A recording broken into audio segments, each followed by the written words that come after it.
Bom dia, meus queridos! Hoje vamos dar continuidade ao nosso conteúdo de gramática, certo? Como vocês observaram, uma semana a gente trabalha literatura e outra semana nós trabalhamos com gramática. E o conteúdo de hoje é a regência verbal, certo? Nossa última aula nós compreendemos o que é a regência nominal e hoje vamos ver qual é essa regência verbal. A regência verbal, gente, é a parte da língua que se ocupa da relação entre os verbos e os termos que se seguem a ele e completam seu sentido. Então, essa regência nominal são os complementos certos que são regidos pelo substantivo. A regência verbal são os elementos que são regidos pelo verbo, tá bom? Então, os verbos, eles são os termos regentes, enquanto os objetos, direto e indireto, e os adjuntos adverbiais são os termos regidos. Vamos ver exemplos para a gente entender melhor. Atenção para os 3 exemplos, gente. Ele mora em outra cidade. Isso implica mudança de horário. Nós iremos ao passeio. Observem que mora, implica e iremos são os verbos. E os termos destacados em verde são os complementos, certo? Os verbos são os termos regentes e os complementos os termos regidos. Atenção para algumas explicações. No primeiro exemplo, morar é um verbo transitivo indireto, pois exige a preposição em, morar em algum lugar. Então, gente, lembrando, o verbo transitivo indireto é aquele que vai exigir uma preposição após ele, para ligar ele e o complemento. Já no segundo exemplo, gente, implicar é um verbo transitivo direto, pois não exige preposição, implicar algo e não implicar em algo. Então, isso implica mudança de horário, não isso implica em mudança de horário. Então, o correto é não usar preposição. E no terceiro exemplo, ir exige a preposição a, o que faz dele um verbo transitivo indireto também. Então, se nós vamos a algum lugar, tá certo? Então, a gente observa que a regência verbal aqui também depende das preposições em, como, a, de e por aí vai, tá bom? Então, alguns verbos vão requerer as preposições, outros não. Como assim, professora?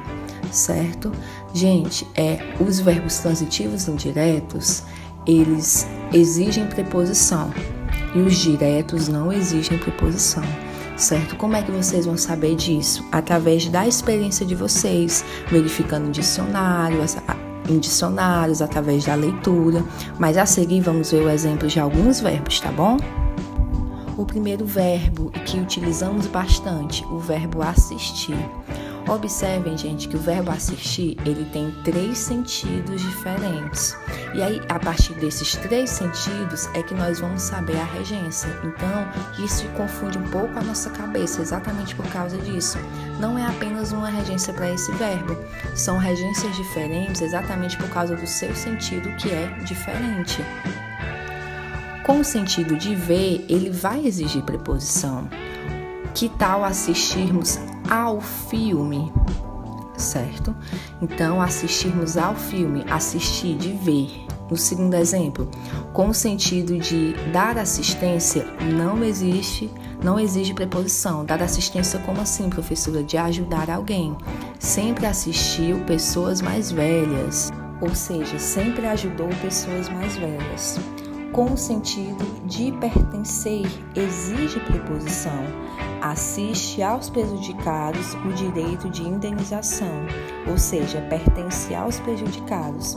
Então, observem, o verbo assistir com o sentido de ver e de pertencer vai ter preposição. Já com o sentido, certo, gente, dar assistência não tem preposição. O verbo chegar, gente, o verbo chegar é sempre regido pela preposição a. Chegamos ao local indicado no mapa. Ah, professora, mas ao não é a preposição a. É sim, viu, gente? Aí a preposição a mais o artigo o, porque local é masculino, tá bom? Então, chegar é mais fácil, que é sempre a preposição a. Mas lembre-se, essa é a forma padrão. No entanto, é comum observarmos o uso da preposição em nas conversas informais, ou seja, no dia a dia, no momento coloquial, como, por exemplo, chegamos no local indicado no mapa. Segundo a gramática, isso está errado, é um equívoco, certo? Mas no dia a dia nós usamos bastante assim, chegamos no local e não ao local. O verbo custar, certo? Com o sentido de ser custoso, exige preposição. Aquela decisão custou ao filho. Já com o sentido de valor, não exige preposição. Aquela casa custou caro. Já o verbo proceder, com o sentido de fundamento, é verbo intransitivo, certo? Como assim, professora? Verbo transitivo não vai exigir um complemento. Então, essa sua desconfiança não procede, não tem fundamento, ou seja, intransitivo, tá bom? Não vai ter complemento. Com o sentido de origem, exige preposição.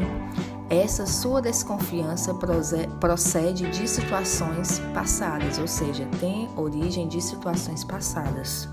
Obedecer, gente, é sempre duvidoso essa palavra, obedecer. O verbo obedecer é transitivo indireto, logo exige preposição. Obedeça ao pai. Então, sempre lembrem, o obedecer sempre vai exigir preposição. Então, não é obedecer o pai, é obedecer ao pai. Porém, no nosso dia a dia, nós utilizamos muito obedeça o pai. Então, você já sabe, numa redação, por exemplo, o correto é ter a preposição nesse verbo. Já o verbo visar, com o sentido de objetivo, ele vai exigir preposição. Visamos ao sucesso, temos o objetivo ao sucesso. Na variante coloquial, encontramos o verbo sendo utilizado sem preposição, ou seja, como verbo transitivo direto, visamos o sucesso. Vemos o contrário, certo? Já com o sentido de mirar, não exige preposição. O policial visou o bandido à distância, ou seja, viu, mirou, certo? Então, observe aí como muda bastante de acordo com o sentido e principalmente de acordo com a situação. Se for formal, a gente vai falar de determinada forma por causa da gramática, e informal vamos falar de acordo com o nosso costume no dia a dia. Temos também o verbo esquecer, querer, aspirar, informar, cada um com as suas características. Mas eu vou dar atenção especial ao verbo ir, porque nós utilizamos bastante, certo? E geralmente confundimos, mas o verbo ir, certo? Ele sempre vai exigir a preposição a. Vou à biblioteca, vou ao cinema. Então, vou à biblioteca sempre vai ter o a craseado, indicando que é a preposição a e o artigo a. Tá bom, gente? Então, sempre lembre disso, principalmente nas redações. Temos também o verbo implicar, morar, namorar. E também o preferir, pagar, chamar e simpatizar. Esses são apenas alguns verbos que têm suas regras especiais e que vocês também precisam dar uma olhada, precisam pesquisar para vocês lembrarem bem disso, principalmente na hora de escrever e de resolverem questões. Eu vou disponibilizar esse material em PDF para ajudá-los, tá bom? A resolver as questões e a estudar também, gente, para vestibulares e também para as futuras provas. Obrigada pela atenção, vocês são demais, juntos nós conseguimos e até a próxima aula, galera!